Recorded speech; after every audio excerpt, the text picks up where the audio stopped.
welcome back to another Wuthering Waves video. In today's video, we're going to be going over Anke.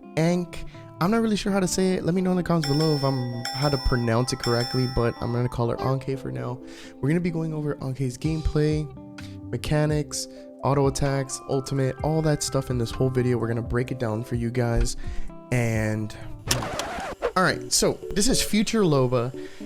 Basically, we're just going to compare from the old technical test of Anke, I don't know how to say her name, to the present one. Now, Kuro doesn't really have a schedule, so I had the footage that you saw before already filmed, but I'm like, let me just put it all together so we can see how much has Anke changed. They did do an update for her. So basically, let's just start here. Just to let you know, the footage that we're going to be watching today is from the technical test, so it is pretty old, but it's the only thing I can refer to, and it is possible that I think visually, I think the character might change, and like the actual like animations on that, I think that might change. It might be more polished. I don't think it's gonna actually change as a character, because they kind of, you know, it looks like most of these characters are already like set to like be like the same mechanics that they have. I don't think they're gonna really do much on changing. I just think this is just a prediction. I think they might just polish it. And with that being said, let's just get straight into the video. Alrighty. So, before we even get into like Anke's like introduction and all that, what I really want to point out right now, as I'm recording this video, Danjin and Ji-yeon had made an appearance through Wuthering Waves social media. They started drip marketing Danjin and Ji-yeon, and they showed them in this silhouetted video. So I really believe that the next drip marketing like cycle will be with Anke and this mysterious character that we have no idea who he is. So I think this is going to be the next thing, which is why I wanted to warn you guys that when I go over the footage, I know that it's old, I know it's technical footage, but we're just gonna still try to like get ahead of the game and try to like, you know, get warmed up as the weeks go by for us waiting for the actual beta to come out. So I just wanted to point that out, that it's very possible that they might do something here with Anke and this mysterious character. I think this guy's gonna be next to be drip marketed. It could be a prediction, I could be wrong. You guys let me know in the comments below. I'm not really sure, but everybody's waiting for this guy to drop already. So we're gonna go over to the official website and we're gonna read about Anke. She quoted 1 sheep, 2 sheep, 55, where was I? That was actually pretty rhymey. Holy cow, that was cool. And let's see, a member of the Black Shores Union, emitting purity and cuteness. Anke is always seen accompanied by 2 woolies, Cosmo and Cloudy. So this is probably Cosmo and this is probably Cloudy because it looks like a white cloud. So we're just gonna assume that. Cloudy will always be the reminder of her true kinded heart self. Anke's cheerfulness brings everyone joy, as though daylight breaking through the night. Yet, very few know of her fears when faced with darkness. So, as we get into the gameplay and stuff, it's gonna explain a lot about like these like little 2 like cloudy creatures, and there's probably a reason why she has these things, right? So one is definitely happy, one is sad, or one is like mad, full of rage. We're gonna go over the gameplay right now so we know and get like more of a lore idea of like what's happening here, right? Major shout out to the YouTuber Steparu for this is Steparu's footage. I'm just gonna be reviewing and looking at the footage that he posted on his YouTube channel, so make sure to check out the link in the description below if you want to check him out. Check out his latest footage and stuff on his YouTube channel. So we're gonna be going over this footage. It's basically Anke's solo showcase.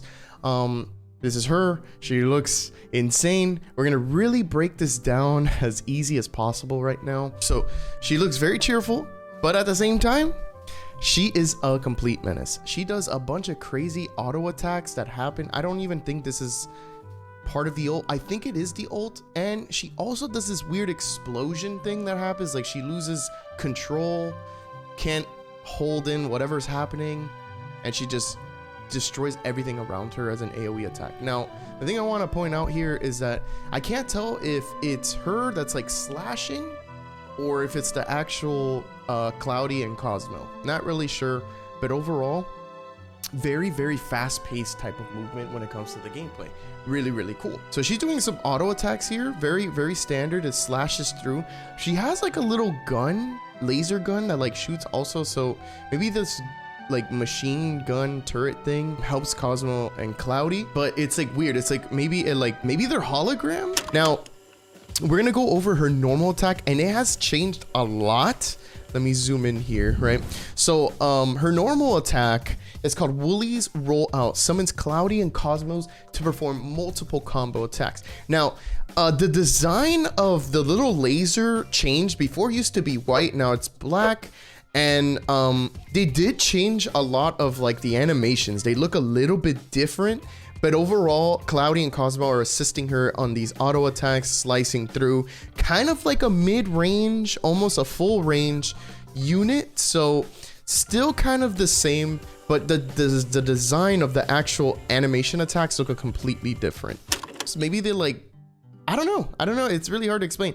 But I wanted to point out that I think her element is dark, and from my previous video when I was talking about Danjin, I wasn't sure if she was like a flame element or pyro or whatever. A lot of people were pointing out that she was a dark element, which is very interesting. So I'm gonna assume that Anke is a dark element as well, because she has kind of like those colors in there too. It's not really the same color as Chixia. Chixia is very more like orangey. This is very red, darkish, you know, and pink too, to match her aesthetic. But I think she is a dark type. Let me know in the comments below if I'm wrong on that.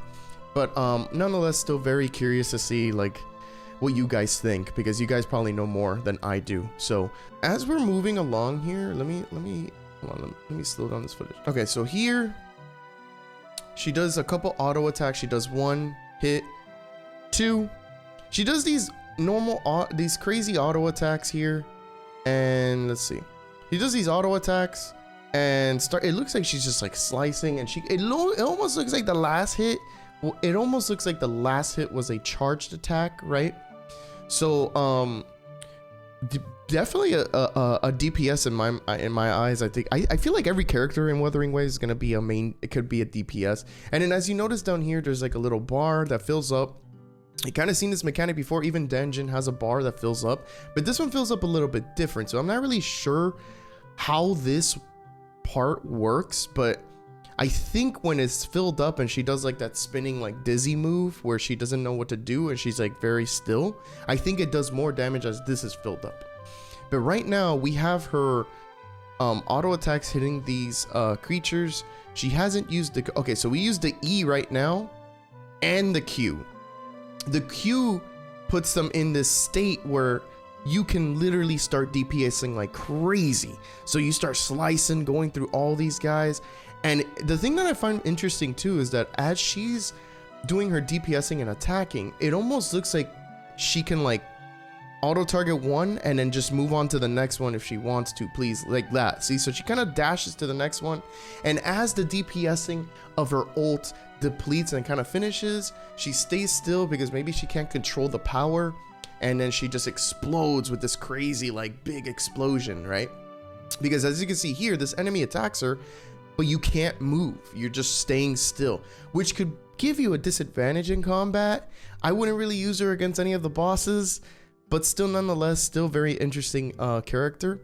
I do want to say, yeah, she exposes, she has 1,000 per hit. That's pretty crazy, right? So yeah, very cool character, very interesting. This looks different as well. So basically it's like both of them are doing like these crazy laser cutting through type of thing. It kind of reminds me a little of Ruby from Tower Fantasy, a little bit, because Ruby has like this robot that does the attacks for her. But very interesting nonetheless. I think it looks cool, very fast paced, which is what I like, right? So now we're gonna go over her ultimate attack, right? So basically Cosmos is like giving her all this rage within her, and she's just unleashing it, and this is her going crazy. Now it's kind of interesting that she goes from a mid-range unit before the ult to a up close and personal kind of unit when her ult starts. So it's very interesting to see that she's more on the closer side on the ult, and then far away when it comes to like auto attacks and skill. She doesn't have to be so close, but here looks like you have to get really close to get all the damage in, right? I would love to test her if she comes out in the beta. I would really like to use her. I think the lore behind like her powers and like the lore behind the little clouds Cosmo and Cloudy are very interesting.